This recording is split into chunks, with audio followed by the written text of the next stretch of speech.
đây muốn gì không? Muốn gì không? Có ăn đây.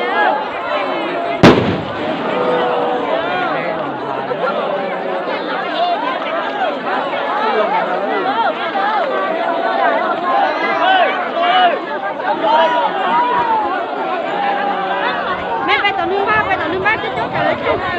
Phải tao nương ba. Nhá, tuấn nữa.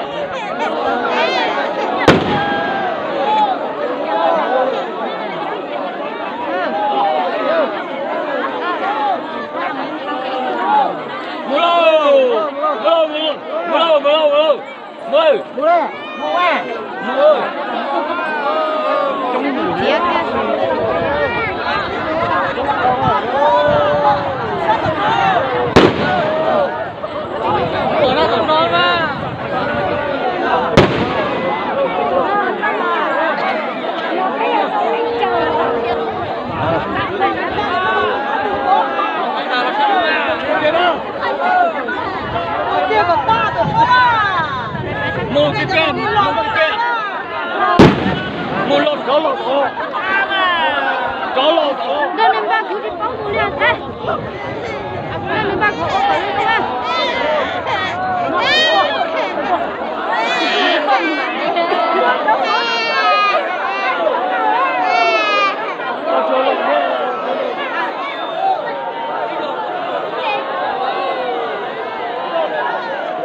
Đây kia tao nó đây.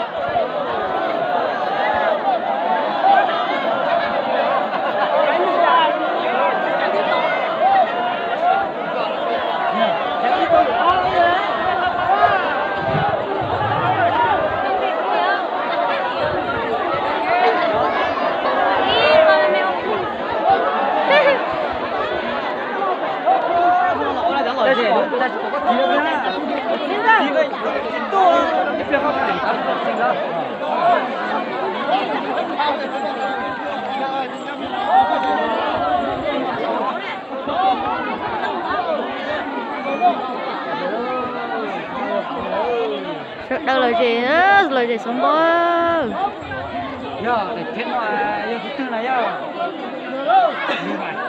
Đi vào cho.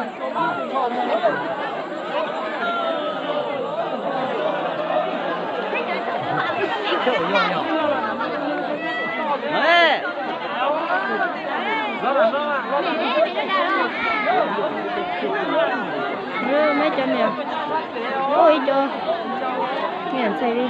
Trúng miền xây.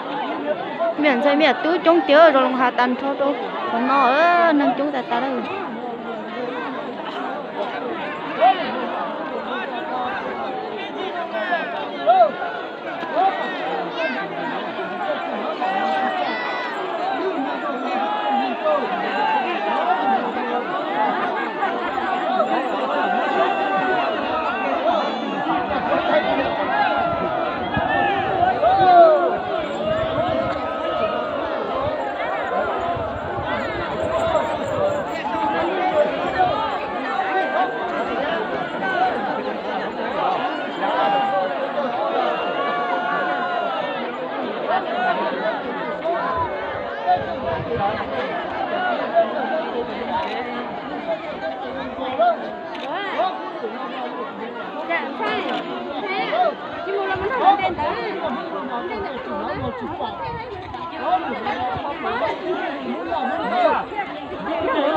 Nó ngay ra canh lo đó, giờ chú lo cái đây nó này say ý chồng kia nữa. Rồi lòng hà đó, rồi lòng hà. Chúng ta sẽ đánh gỗ đó, rồi lòng hà.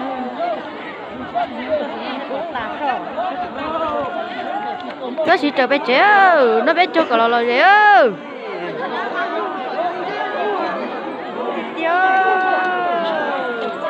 Cho nên ba bé trẻ rồi đó.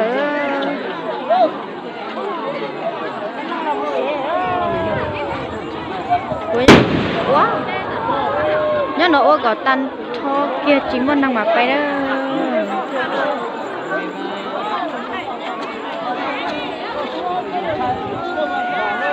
nhưng mà nó đừng ba bạch chưa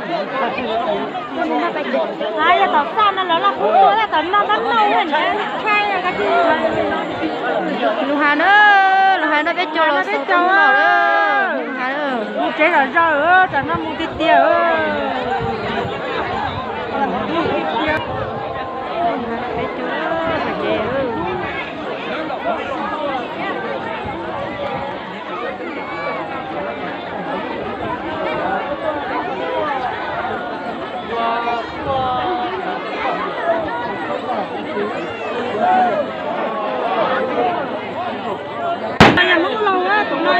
tụi tôi đã tiền rồi cũng chỉ nên tụi lâu nói do bé ông không ra ba cái là tiền là cái nào sao lâu nâng bé à bây giờ ôi sắp phở cũng cho nó sắp phở mới mọc sắp nhắm không lành đâu có chơi chơi có kêu có đánh cô là nhà có cái đẹp quá lên nó này nhân nhá hùng lo thế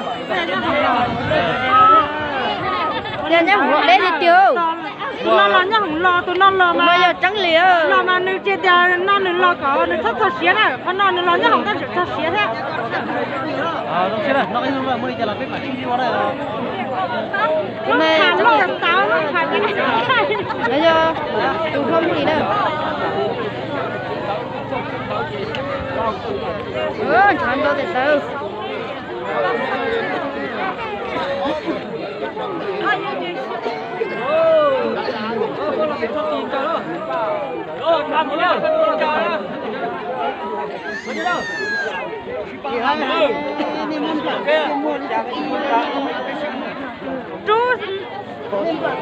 lấy chúng nó thì đúng không nha bé chết nhớ là lời rẻ nhiệt thuần rồi nhà khổ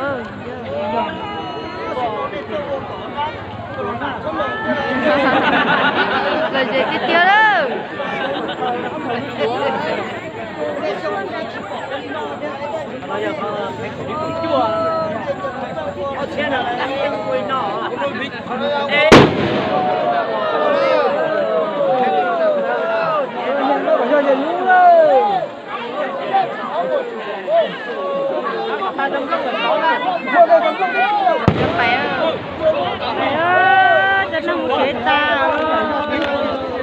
bây giờ tôi khăn sẵn nó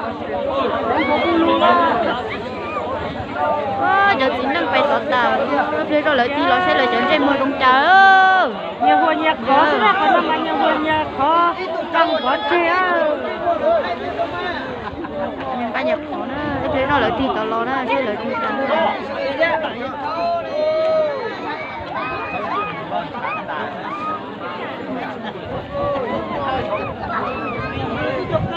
rồi lồng hào nó bé cho đâu chung nó mua thế cho miệng xay thế cho nhá thế cho miệng tu lùa rồi nhỏ có lo lùa đó lúc đó nó đi chưa cha đi nọ đi nơi chị bày mà xếp về chị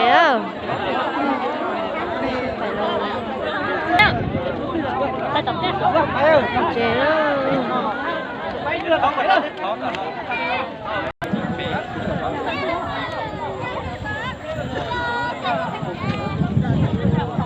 mà bé cho luôn hả luôn nói ít cho một tổ ít cho một chế tổ đâu